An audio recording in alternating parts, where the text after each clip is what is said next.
Hello, everyone. Welcome back to another episode of Podcasting Mastered. I'm Chelsea, and I'm here with Wade as always. And we'll start off by saying it's Asian American and Native Hawaiian Pacific Islander Heritage Month. So we're going to be kicking off talking about the 2023 film Joyride. Now, last year we celebrated by covering a variety of topics throughout May, so if you guys are interested in those topics or haven't got a chance to listen to those, you should check them out. We covered the Japanese American incarceration by talking about Farewell to Manzanar. We covered the movie Crazy Rich Asians and explored the wonderful, tearful, life-changing game, yes, Rakuen. Did you see it's like Rakuen's like 7th anniversary? No, this year? Wow. Yeah, Laura had like a big like a celebration on, I think it was on her Twitch maybe, for the game, like just the other day. I didn't see that, and I didn't see it until like an hour after it happened, so I couldn't join in, but congratulations to Laura, and yes, still enamored. Yes. Well, just a little tease on that episode, if you didn't listen to that, we also fell in love with her music, and she did recently announce that she is going to be releasing an album. I'm not sure at this point if it has a specific date yet, but yeah, I am looking forward to that. Oh, same. So that might be another conversation on a future podcast episode, as well as covering her other more recent game, Mr. Saito. So, little tease there maybe. But anyway, this week's episode, we are talking about a wild movie. Wild. Yes. A very raunchy girls' road trip movie, R-rated Joyride. So this movie came out in 2023, last year. It kind of flew under the radar, in my opinion. I feel like there wasn't a whole lot of, advertising for this movie. Mm-hmm. And so it came out like just before SAG went on strike, which was also just right before the two biggest movies of the year release, Barbenheimer, so Oppenheimer and Barbie releasing. So mass chaos with that. So we're going to talk about this movie. I think if you're interested in watching it, I think it's available for streaming on, on Stars. Which I don't know how many people have Stars, but it's on there. All 12 of you. Good luck. Yeah. Or you can rent it or buy it. But anyway, we're going to dive into this crazy movie. So this movie, just to kind of give a little background on this movie. So if you, like, producer-wise, people who got involved with this movie, Seth Rogen was here for this movie and was ready for this movie to become a thing. He fully supported this, so if you've ever seen any product with Seth Rogen involved, it's going to be a wild ride. But this movie is kind of exciting in the fact that, like, with more just, Asian American representation, but also some very big roles for females as well, because not only is it, like, all the leads, like, our female characters or whatnot, we have a female director, which this was her directorial debut. So her name is Adele Lim, and she helped write the script for Crazy Rich Asians, as well as Raya and the Last Dragon, just to name a few of the things she's worked on. And then this movie was also written by two female writers as well. So just it's definitely a girls' movie for sure. Yes, very much a girls' movie, very personal, very crazy, and kind of helping in a sense even breaking down those stereotypes of what maybe even people think about Asian Americans, or just more reserved. Like, well, you know what? Anybody can be crazy, have fun, and share wacky ideas in films. So this movie. Also, a little background about why we kind of picked this movie, I feel like. I'm listening. I'm listening, because it was a while ago, I feel like we talked about this movie. I mean, so one of the, 4 leads in this movie is Stephanie Hsu. And if you've been listening to her podcast, you probably heard us talk about her in one of the greatest movies ever made, Everything Everywhere All at Once. Absolutely. So it's like, she was incredible. She was the daughter in that movie. Yes, exactly. So she played Joy in that movie, and it was like, okay, what else is she gonna be in next? Like, she played just that incredibly complex character, which is like, go listen to that episode if you haven't. But it was like, okay, what crazy kooky character is she gonna play next? And there's like, there's this movie coming out called Joyride. I was like, I don't even know what this is about. This looks like a crazy comedy. Let's add this to our list in the future to watch. Well, crazy comedy is for sure what we got out of it. Yes. I went into it. I didn't like watch the trailer or anything. I just clicked play and went to town. Okay. Had no expectations. I saw like some of the people who were in it, and I was like, okay, I recognize a bunch of them. All right. Mm-hmm. And everything was fine and dandy at the start. Like, as we like kind of understand what's happening with the plot and everything. And so the movie starts with, you get the introduction of the two main characters, two best friends. Yes. One of them, Audrey, she's a little Chinese girl who's adopted by two white parents. And then there is Lolo, who is another Chinese girl, but she has Chinese parents. And they meet in this like super white neighborhood when they're very, very little. Immediately run into a little bit of racism, take care of said racism, and become best friends. Yep. And then we get all the screenshots throughout the years of growing up because, you know, they're pretty much the only like Asian Americans in their very, very white community, but also just shows like how different these two girls are, but like how their initial meeting has like brought them together in this friendship, because we have Lolo, who is the crazy rebellious girl who's just, it seems, just having fun, doing crazy things, very lewd art projects. Very lewd. And oh stuff. gosh. Yes, very lewd. Yeah. But she's also very like in on her own heritage. Yes. Like it doesn't bother her that she's Chinese, although she's not, because she's American, right?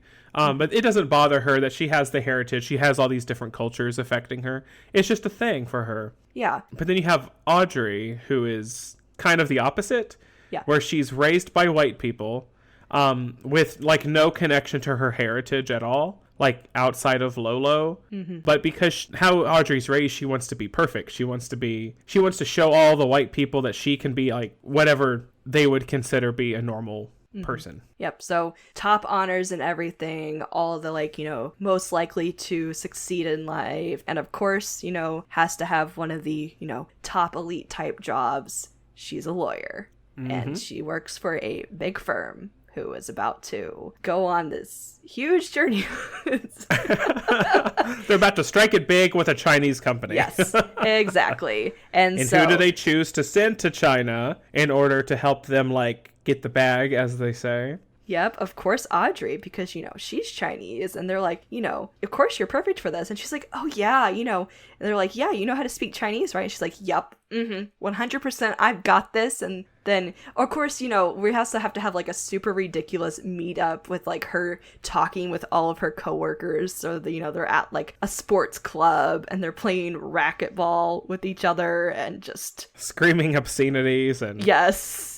Just, you know, being super white male about, like, showing her that they're not racist. Yeah. Oh, my But gosh. they're also an ally. They're all about, like, supporting minorities and stuff like that. Oh, you know. With, when they said, you know, with her Mulan-themed birthday party. Mulan-themed office birthday party. And, absolutely. you know, just outright being like, you know, I did this for, like, another male coworker and stuff. You know, I am an ally. Very, very dramatic with that, so.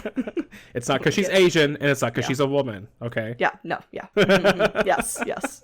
And she's all just, like, legit. Like, she's there playing ball, trying to like get promoted. She wants to, like... She's dealing with the crap because she wants to be partner. She wants that huge promotion. Mm-hmm. She wants it. She wants that success. So she's kind of like, whatever, man, it's fine. Yeah, because the big deal is that, like, she works for such a big firm that, like, I think, like, their main office or whatever is in LA. So, like, that next step is not even just, like, going further in the company. It's like, oh, working at the big place and, like, moving up in the world, because she grew up in, I believe it's I think the area where, like, the sign at the beginning, it's called, you know, very ridiculous, White Hills Park, and it's in Washington. I saw that. Yeah, I caught that. Yeah. Uh-huh. Yeah. So it's supposed to be in Washington, and then it's going to make the big move to LA. So you already know that it's going to be a mess when it started with she's bragging about, you know, she's got this in the bag. Like, she knows how to speak, you know, Mandarin and everything. She's ready for this, and she's going to have her very trusty translator with her, which who else would Lolo. it be? Yes. But Lolo. Her best friend. Oh, yeah. Who can't be professional to save her life. Nope. And who lives in, like, a small little house on, like, Audrey's property or whatever. So they're, like, joint neighbors. And she lives there rent-free, too. Mm-hmm. Very Lucky true. her. Yes. and has very unique art projects that are put on display that she shows off, the pieces that she wants to sell. Mm-hmm. Which, you know, at this point, it's kind of like, you know, we've seen him as children and, like, the brief part of them, like, growing up together, but also you can see them, like, you know, kind of breaking apart, or at least, you know, you feel that more from Audrey versus Lolo at this point of being like, you know, I, like, tolerate her as a friend, but I've grown up, I'm more professional, and Lolo's just kind of a child. But even though, you know, Lolo has this very out there personality and these very lewd art projects, she also is trying, like, she has some deeper meanings behind them that she's trying to explain, that she knows that at this point nobody fully understands, because I think at the beginning she talks about, like, it's not the art just for the shock value, it's also, she said specifically, to like body positivity in art and challenging fetishes Asians have around sexuality. So it's like, okay, these things can be really deep, but right now they're just, you know, they're a little bit for laughs. She's just a starving artist. Just a starving artist. Exactly. And so, you know, those two are gonna hit the road and head on the trip to make this deal happen for her job. Mm-hmm. They go. Well, they're at the airport. They're at the airport. Lolo says, oh, by the way, guess who's joining us? My quirky cousin. And, you know, it's like, you know, all the setup of like, oh no, I like flashbacks horror. Basically, Audrey's like, I don't know about your cousin, or they're like, don't worry, my cousin's changed. Cousin comes. Cousin's currently going by the name Deadeye. And they are obsessed. They are a K-pop fanatic. And they are ready to head out to Asia to meet up with their homies, basically, from the internet. And Lolo convinces Audrey that, don't worry, Deadeye won't be with us very long. It'll just be the two of us. So. She lied. Spoiler alert. Yeah. Spoiler alert. Yep. No friends came to meet Deadeye, so Deadeye continues to pal around. Yep. And then the three become four, because we have to catch up with... Audrey wants to hang out with her famous superstar friend that she met in college, Kat, who's now starring in a, like, Chinese soap opera, playing the quote, good girl character. And that is our fun, crazy character. That is Stephanie Shu's character, Kat. So, and it's like, you know, super like ridiculous, super dramatic, like watching them do like a little like scene from the soap opera, dramatic. And then you find out, you know, not only is she portrayed as such a good girl, because then Audrey's kind of like, well, you know, here's some stuff we did in college and stuff she did. Yeah, for real. Yeah. Here's all these things, but you can pretend to be like a virgin celibate Jesus girl. That's fine. Yeah. That's okay. Yep, you know, with, of course, the classic lineup, because she is currently dating her co-star, who is super Christian, super save room for Jesus, and it's just, how is this gonna work, you know? And of course Lolo is just like, she's Kat. ready to put that in her back pocket and deal with that later. Yeah, she's like, okay, Kat, we're gonna have fun. So we have our quirky cast, our four leads, which real quickly bringing it back to our lead character Audrey. So she is played by Ashley Park, who she's actually a Broadway star. She was in Mean Girls on Broadway, and she played Gretchen Wieners. Gretchen Wieners, the best character. Yeah, and she also has a cameo in the latest Mean Girls movie that came out this year, 2024, the musical version. She plays one of the teachers in that, but she's also, I believe, her another big show that she was in was Emily in Paris, and the thing I also recognized her from is she's in the 3rd season of Only Murders in the Building, so that was fun. But, like, Ashley Park and Stephanie Shu are kind of the ones that, like, are a little bit more well-known than our other two cast, I feel like. Because Lolo is played by Sherry Cola, who I believe is, like, a comedian.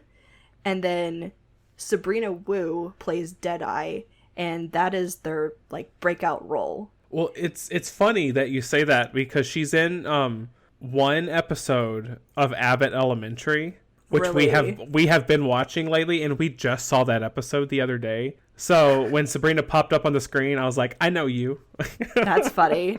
Yeah, it got me. I was like, okay, I gotcha. That's cool. But yeah, this was their first role. I watched like some behind the scenes stuff, and Sabrina was talking about how like they never thought there was going to be a character quite quirky enough or so relatable, and lo and behold, the joyride came to be. Okay, but that was a little backtrack there on our cast. So now they're all in China, and what do? They're ready to meet the businessman in charge of the company in China to close that deal. And they meet at a club. Of course, naturally. Yep.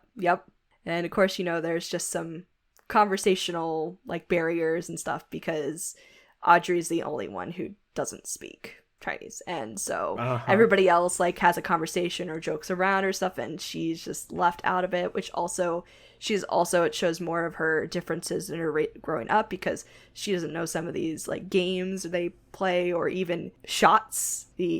Oh, gross. the 1,000-year-old egg shot yes was so gross. Oh my gosh. Yeah. And like Lola warns her, she's like, your body can't handle all this food and all these drinks. Like, it's not gonna go well for you. And she's like, no, man, I'm gonna be one of the boys, basically. Mm-hmm. Nope.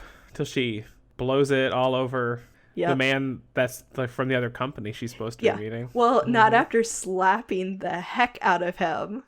Oh, yeah, they were playing like a slapping drinking game, and she wins the game, so she gets to slap him, but she like mollywops him something crazy.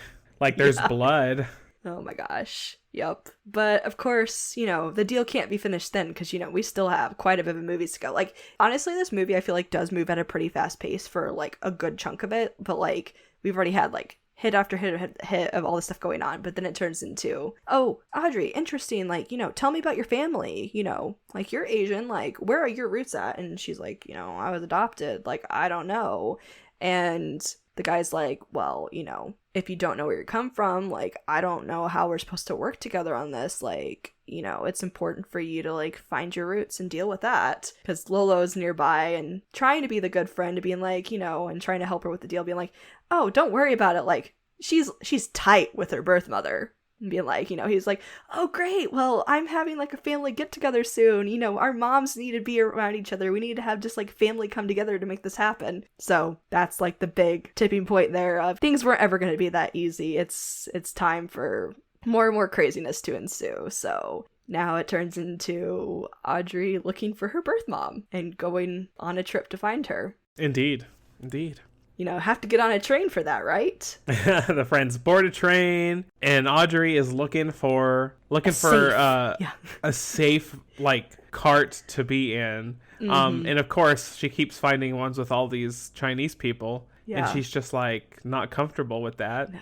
She's like, she comes across safe. Yeah, right. Oh yeah, because she read that like how unsafe China is and stuff just, like that, and feeding into some racist. Yeah, everybody's like and China's like actually one of the like safest places ever, but okay, go off. Yeah, but they're just kind of like, okay, whatever, just like, I guess you could pick the car, and she's like, oh, it's a white girl, she must be from the US, I bet she's safe. So this blonde jittery girl in the corner of the car just being like, hey, sup, and then they all sit down, and Audrey's like, awesome, I'm so glad to meet another like person I can relate to, and everybody else in the car is just like, this is sus, something's up here. Then of course things have to get crazy. Take a turn eventually. Yep, exactly. There's a drug dealer on the train, and the police are searching car by car, and Audrey's all like, what? Oh my gosh, I bet it was those men we saw earlier, or those other people. And all her friends are like, dude, it's the person we're in the car with, how could you not tell?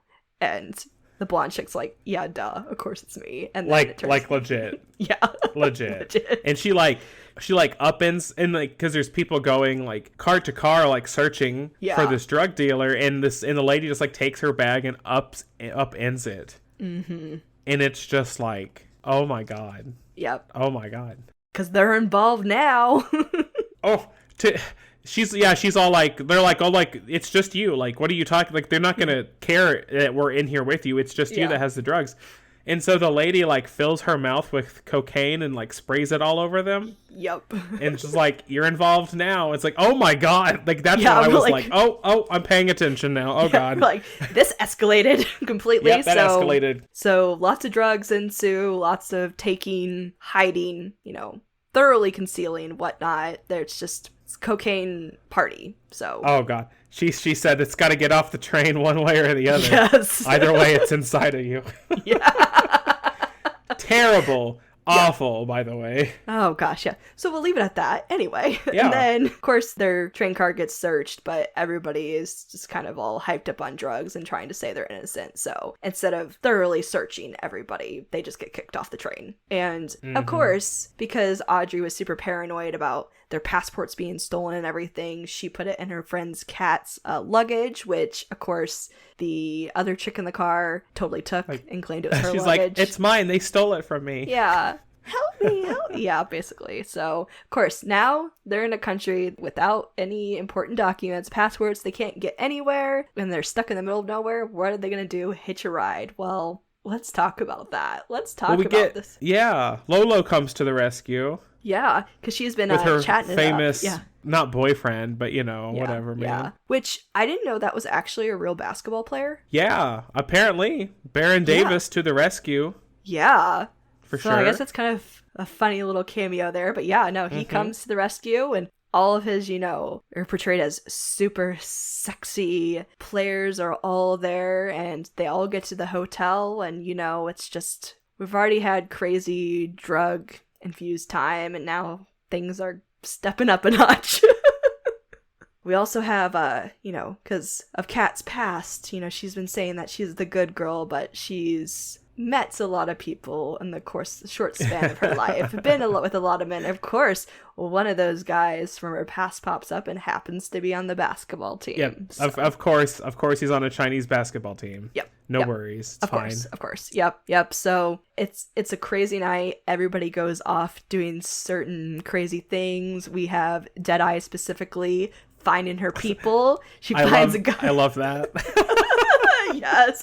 Finds a guy with a BTS shirt, and they bond and turn into like a crazy dance off, and everybody else is just enjoying time with attractive men. And then things get worse because the next day everybody's like, yep, we had a great time. Then all the girls are like, wow, we had such a good night. And then half the basketball team comes in and they're all injured and damaged and everything else. So they get stranded at the hotel. Yep. He's like, you messed up my basketball team, and now I have to play by myself, because Baron Davis says that. And so they're stranded again. And then it kind of is one of those moments where it was Audrey was just in a rush, just trying to get from one place to the other because of all these disastrous things. But then they take a moment, and it kind of comes to a montage of traveling through the countryside, just enjoying the sights, enjoying the simple things in life, the quirky little things of having their 12-year-old kid drive them on a motorcycle across the country and stuff like that. And then because next they stay with Lolo's family, right? And because Lolo's they all love Audrey. Yes, she's the perfect little Chinese girl. Yeah, and it's Lolo stayed in touch with her family, so she has family in China, family in the US, and it's just a big rambunctious family. Yes, so they immediately take a liking to Audrey, and she just gets immersed in Lolo's family even more, and just the differences, because it's stuff that she's never had. She just doesn't know where she's come from, and what her family's life and the traditions they have. And then she also sees how different it is for Deadeye, because for Deadeye, we've seen bits and pieces. Deadeye is just a little unique, a little out there and stuff, but also realizing just that Deadeye is treated as the oddball, and certain things are said to Deadeye that are just, not cool and everything, and Audrey just is able to have some bonding moments. And we see some ridiculous things, like the card game. Bow bow! Yeah. I win! Give me I more win, money. bow bow! Yeah. It's screaming at this child. Yeah. She teaches a fake game too, but then continues to change the rules like it's some real American game. I feel oh, you have a 4 in your hand? Tough luck, and get your money, sorry. You automatically lose, Terrible. Yep. But then it turns into okay, so it's so funny. So when I first watched this movie, and you meet Lolo's grandma, and Lolo's grandma gives Audrey an outfit and stuff, and being this is so special, and this outfit's perfect for you during this time or whatever. And I was staring at this woman going, I swear I've seen you in something before. What? Oh, for is sure. It? No, same. Orange same. is the new black. She's a little old lady. Yes. Oh my god, she is, isn't she? That was such a long time ago. I know. And I was like, yes. And I'm like, even her character's a little bit of the same in this. Kind of, yeah. Yeah. And I was like, oh my gosh, this is great. Terrifying. I love this. Yeah. So it's just funny to see. And then Audrey goes with her friends to the adoption agency because, you know, she doesn't actually know where her mother is during this time. And she's like, I need to go here and figure out where she is so I can, like, get this deal done. Because she's still, you know, solely focused on that perfect life, getting the deal done for her company. So big reveal is that. We'll just say it right now because it's... Well, that's a big reveal. Like, culturally, that's a big reveal. Yeah. It's that, you know, she's been told this whole entire time she was born in China, she's Chinese. Lo and behold, when she gets to the adoption agency, she finds out that everything she believed in is wrong. That she is not Chinese. Her mother was not Chinese. That her mother came to China to have her, but is actually Korean. Gasp. Yeah.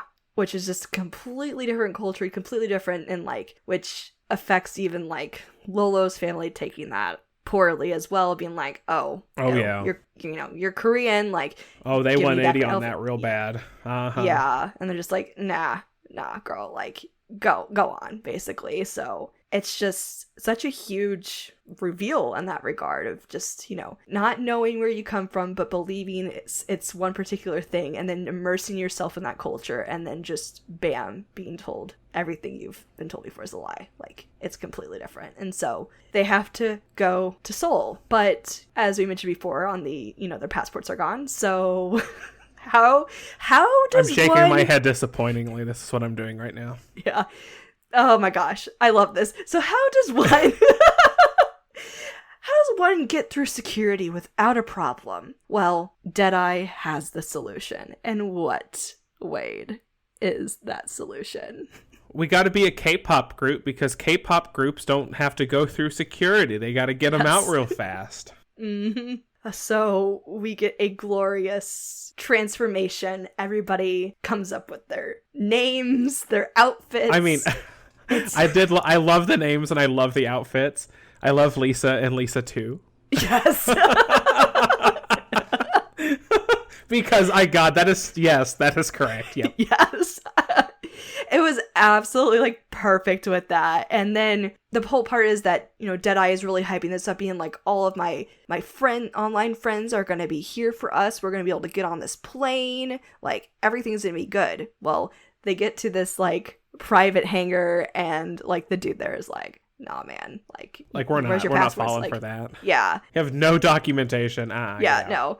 And then it becomes like this, you know, little dramatic moment of being like, you know, once again, Deadeye's friends didn't show up. And then being like this sad moment about, you know, like, they're not true friends. But we get some cars rolling up, and her internet friends come, and it's just this really sweet moment because, you know, Deadeye's just been constantly just the weird character, the one, like, you know, you're just like a loner, there's nobody there for you, besides like some little moments we've seen between like the four of them. But then it's like, aw, they're awesome, they're ready.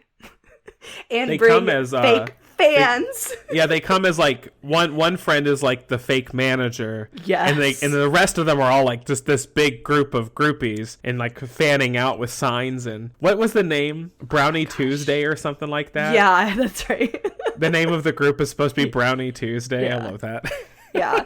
And like the like security or wherever the plans, okay, I was like, but like, what are you famous for? Like, and it's like, okay, girls, give a performance. And so on the spot, let's go. On the spot, like, acapella, ridiculous version of, oh gosh, you know, Cardi B. Yep, Cardi B. Yep. From the top. Honestly is like fantastic. Also, just like the visuals of that, just like really playing into a music video and just seriously, like a K-pop music video is perfect. Yeah, like everything about it's perfect, but it's also just like this Cardi B song. Like, that's the song you picked. Like, of course it was a song. Yes, of course, because it fits also so well. But that whole thing's ridiculous, and of course, you know, to really further like this is gonna be hilarious, Lolo's like, let's live stream this thing. Like, it's gonna be great. Everything is going so well. They're killing it. The four of them, they're getting to the end, but there always has to be a mishap, and, you know, Kat's dress rips and nudity shows appeared. a very religiously inappropriate tattoo. Yes. Mm-hmm. Live streamed across the world. Yep. And that ends that, and they get ushered quickly onto the plane and get sent quote back to South Korea. Well, that part worked out. Yeah, they're like, okay, yeah. But this is where, of course, this is like everything's been going, all these extreme things have been happening. So we hit the point in the movie of just like super high stress Audrey, everybody's stressed out, all these things have happened. And this is where we get, like, of course, like a huge argument, explosion of just like everybody just like going their separate ways. Audrey just lashing out. Kat just, because she has been the soap opera superstar, the innocent goody two-shoes girl, her perfect boyfriend. Well, she has this very different, past, this, this tattoo, everything. The whole world has seen everything. So her life is in shambles now, and that's not going her way. And we also have Lolo, because we also reveal too that Lolo didn't know this whole time, that thought that she was going to be living with her best friend forever, but that Audrey had been looking at going to LA and moving on and living a different life. So lots of drama, which honestly, this movie, like, for having a lot of like high points and being a comedy, I wasn't expecting us to hit a point of like major drama and like all these story layers in it. Like, yeah, it didn't really head there until it like collided. Yeah. And then like it really was like a train wreck all at once. But then I feel like you get a really nice resolution out of it too. Yeah, which I'm glad like that we get that, because it's also that, yeah, like when you say like a train wreck, like this movie like has been going and like full steam ahead like a train, and then we just bam hit it, and it kind of like slowly like weeding through the damage, picking up the pieces, and like it gets a little bit slower towards the end, just taking you on this emotional journey, which we see with just like all the characters. But of course, because Audrey is our main character, like we see that she's on this quest to find her birth mother, and like so they have finally made it to Seoul, and so she goes to the adoption agency there, and everything is not quite that easy. That the mother that she was hoping to meet is no longer alive. And so she goes to visit her mother's grave, to trying to find some type of connection, semblance, and through coincidence at the time, she meets a man there who happens to be her birth mom's husband, who is played by Daniel Dae Kim. Woo! Yes.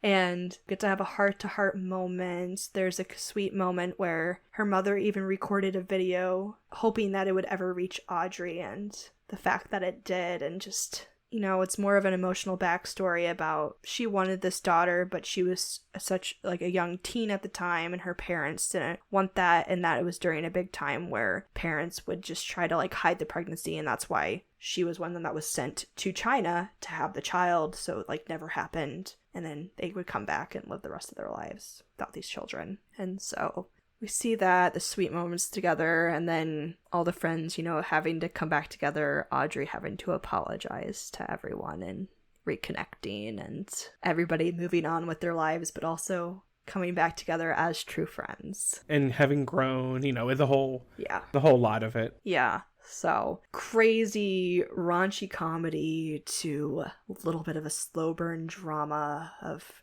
friendship, finding yourself, and everybody in a sense even finding themselves, because like you have characters that like Lolo, for example, that are so sure of themselves, but also like realizing that there, some changes need to be made to like kind of grow up or move on to take those steps towards their future, and things like Kat needing to reveal who she truly is and be honest with that, as well as Audrey just accepting who she is and learning to grow from that. And yeah, so I guess it's a joyride. I don't know. It is a joyride. It is a good movie. There's lots of laughs, and you get a little like emotional drama at the end. Nothing wrong with that. So yeah, but if you've seen movies like Bridesmaids or even like The Hangover, yeah, it's very reminiscent of that kind of style of movie. So if you'd enjoy any of those kinds of movies, go give Joyride a shot. Yes, agreed. But any other final notes about Joyride? Anything that we might have missed? I think we covered everything pretty well. Yeah. Honestly, I'm happy to get all of these actresses back in movies. Yeah. Like especially Stephanie Hsu. I forgot that she was in it until like she popped up for the first time, and I was just like, oh my lord, yes, I love her so much. Yes.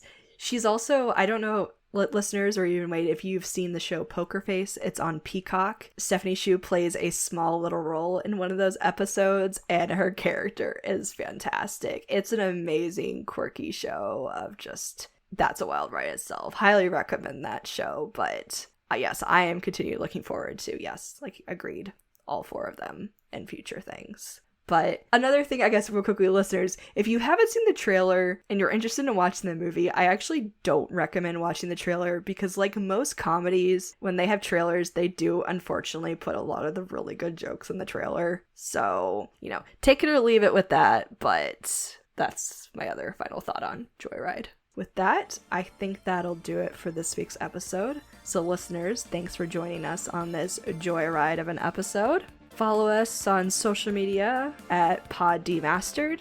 Make sure that you like or subscribe, follow wherever you listen to this podcast. Share it with a friend. Leave us a review as well. Let us know what you like, what you don't like, what you want to see from us in the future. We'd love to hear from you. You can also send us an email at demasteredpodcast@gmail.com. Once again, thanks so much for listening to this week's episode, and we hope you tune in to the next one.